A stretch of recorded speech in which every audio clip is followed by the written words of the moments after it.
Good evening. তো গতকাল রাজ্যসভার পদপ্রার্থী হিসেবে কোয়েল মল্লিক এবং রাজীব কুমারের নাম, বাবুল সুপ্রিয় আরও অনেকের নাম প্রস্তাব দিয়েছেন বা সদস্যদের নির্বাচনে দাঁড়ানোর জন্য নাম প্রার্থী ঘোষণা করেছেন। প্রার্থী ঘোষণার পরে সাধারণত আমরা যারা বাংলা সিরিয়াল বা টিভির সাথে জড়িত বা টেলিভিশনের সাথে জড়িত, টলিউডের সাথে জড়িত, আমরা সেই প্রত্যাশা করিনি কোনো দিন যে মল্লিক ফ্যামিলি রাজনীতিতে ইনভলভ হবেন। বাট কিছুদিন আগে যখন রঞ্জিত মল্লিক বাবুকে দেখেছিলাম কোনো এক নেতার সাথে বা আমাদের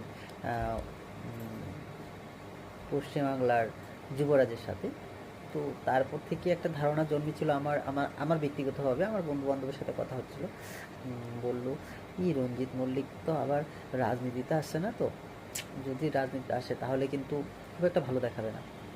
তাই বলছি, দেখ, যখন মানুষ রাজনীতিতে যাবে তখনই রাজনেতাদের সাথে ঘেঁষাঘেঁষি দেখা যায় বেশি। আর আমরা তখন ভেবেছিলাম রঞ্জিত মল্লিক পদপ্রার্থী হবেন, কিন্তু রঞ্জিত মল্লিক এইভাবে গেমটা খেলে ওনার মেয়ের ভবিষ্যৎটা সিকিউর করবেন সেটা বোঝা যায়নি। যাই হোক, কোয়েল মল্লিককে শুভনন্দন, রাজ্যসভার প্রার্থী হওয়ার জন্য এসছেন। কিন্তু বাংলার মানুষ বা যারা বাংলা টলিউড ফিল্ম ইন্ডাস্ট্রির সাথে জড়িত বা যারা দেখেন, আপনাদের যারা ভালোবাসে, আমরা যারা আপনাদের ভক্ত, আমরা মোটেও এটা মেনে নিতে পারিনি। আমাদের কাছে খুবই খারাপ লেগেছে কি আপনারা রাজনীতিতে এসেছেন। আমরা চাইছিলাম আপনারা রাজনীতিতে না আসুন, কারণ রাজনীতিটা একদমই মানে কুৎসিত অন্ধকার জায়গা, একটা জঞ্জাল। তো এই আশাটা মোটেও ভালো লাগেনি। তাই আমরা প্রতিবাদ তো করতে পারবো না বা আপনাদের রুখতে পারবো না, সেটা আপনাদের ব্যক্তিগত ব্যাপার। কারণ আপনি কোনোদিন রাজনীতির সাথে জড়িত নয়।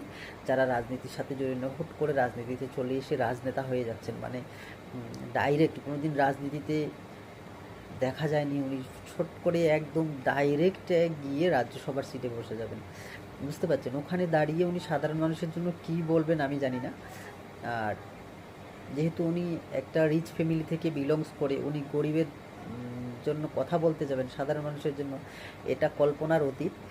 কারণ দেখা যাচ্ছে বড় লোক কোনোদিন গরিবের হয়ে কথা বলতে যায় না। যারাই রাজনেতা হয় ওরাই সবাই ভুলে যায় গরিবের কথা, তখন নিজেদের অর্থ সম্পত্তি আর ক্ষমতার দখলের লড়াইয়ে চলে যায় সবাই।